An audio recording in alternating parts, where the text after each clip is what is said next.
ये कहानी है 1938 कैरली नाम के एक आदमी की, हंगेरियन आर्मी में, और वो उस कंट्री का बेस्ट पिस्टल शूटर था।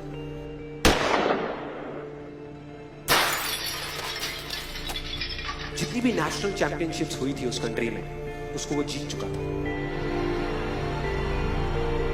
और सबको ऑलमोस्ट कंफर्म था कि 1940s में जो ओलंपिक्स होने वाले हैं उसमें गोल्ड मेडल केरली को ही मिलेगा।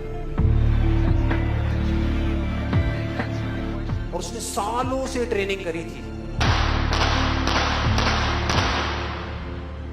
उसका एक ही सपना था, एक ही फोकस था कि मुझे अपने इस हाथ को दुनिया का बेस्ट शूटिंग हैंड बनाना है, बेस्ट बनाना है, बेस्ट बनाना है। और वो कामयाब हो गया, उसने बना लिया बेस्ट शूटिंग हैंड। सिर्फ 2 साल का फर्क था। 1938 में एक आर्मी का ट्रेनिंग कैंप चल रहा था, क्योंकि वो आर्मी में था, तो एक एक्सीडेंट हो गया। उसके उसी हाथ में जिससे उसने गोल्ड मेडल जीतना था, उसमें एक हैंड ग्रेनेड फट गया और वो हाथ चला गया। जो उसका सपना था, जो फोकस था, सब खत्म।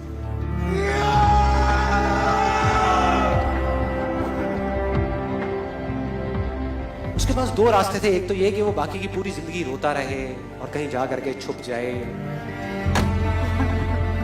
या अपना जो गोल था जिस पे उसने फोकस किया हुआ था उसको पकड़ करके रखे। तो उसने फोकस किया उस पे नहीं जो चला गया था, जो उसके पास नहीं था। उसने फोकस किया उस पे जो उसके पास था।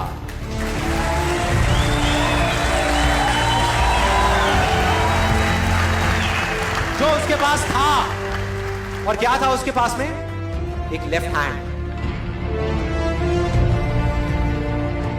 एक ऐसा हाथ जिससे वो लिख तक नहीं सकता था। 1 महीने तक उसका हॉस्पिटल में इलाज चला इस हाथ के लिए, और सही 1 महीने बाद अपनी ट्रेनिंग शुरू कर दी इस हाथ के।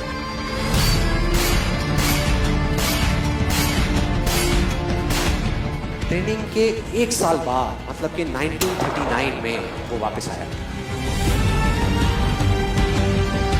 नेशनल चैंपियनशिप्स हो रही थी वहीं पे हंगरी में, और बाकी भी बहुत सारे पिस्टल शूटर्स थे वहां पे। उन्होंने जा करके उसको कांग्रेचुलेट किया, कहा कि यार देखो, ये होता है जज्बा, ये होती है स्पोर्ट्समैन स्पिरिट, कि इतना सब कुछ होने के बाद भी तुम यहां पर आए हो हमको देखने के लिए और हमारा हौसला बढ़ाने के लिए। किसी को नहीं पता था कि वो 1 साल से अपनी ट्रेनिंग कर रहा था लेफ्ट हैंड की, और उसने जवाब दिया, मैं यहां पर तुम्हारा हौसला बढ़ाने नहीं आया, तुम्हारे साथ कॉम्पीट करने आया हूं, तुमसे लड़ने आया हूं, तैयार हो जाओ। और कंपटीशन हुआ। बाकी सब वहां पर जितने भी लोग थे वो कॉम्पीट कर रहे थे अपने बेस्ट हैंड से। ये कॉम्पीट कर रहा था अपने ओनली हैंड से, ओनली हैंड से। कौन जीता? The man with the only hand, केरली जीत गया। लेकिन वो यहां नहीं रुका। उसका गोल क्लियर था कि मुझे इस हाथ को इस कंट्री का नहीं, इस पूरी दुनिया का बेस्ट शूटिंग हैंड बनाना है। उसने अपना सारा फोकस उठा करके डाला 1940 पे, जब ओलंपिक्स होने वाले थे। लेकिन 1940s के ओलंपिक्स कैंसिल हो गए वर्ल्ड वॉर की वजह से।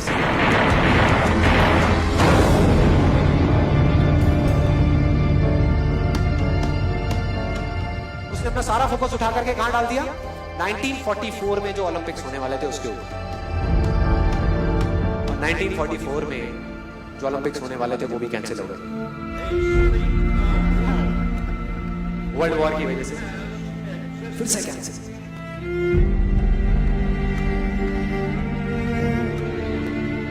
उसने अपना सारा फोकस उठा करके डाल दिया 1948 के ओलंपिक्स। 1938 में उसकी एज थी 28 साल।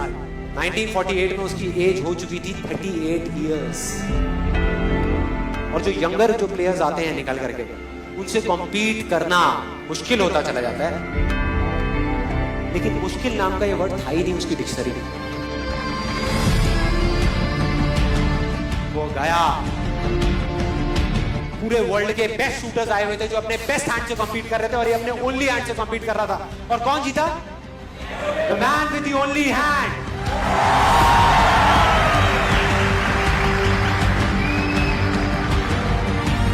लेकिन वो तब भी नहीं रुका।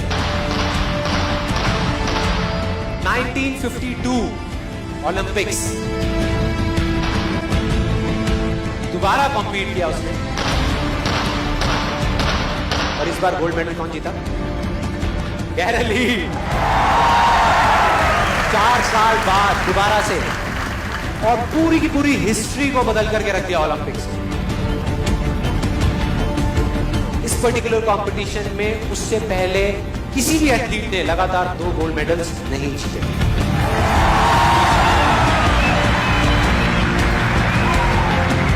अब किसी भी लूजर के पास चले जाओ, उसके पास लिस्ट होगी बहानों की कि मैं इस वजह से फेल हुआ अपनी लाइफ में, इस वजह से मैं कुछ नहीं कर पाया। बहुत लंबी लिस्ट है।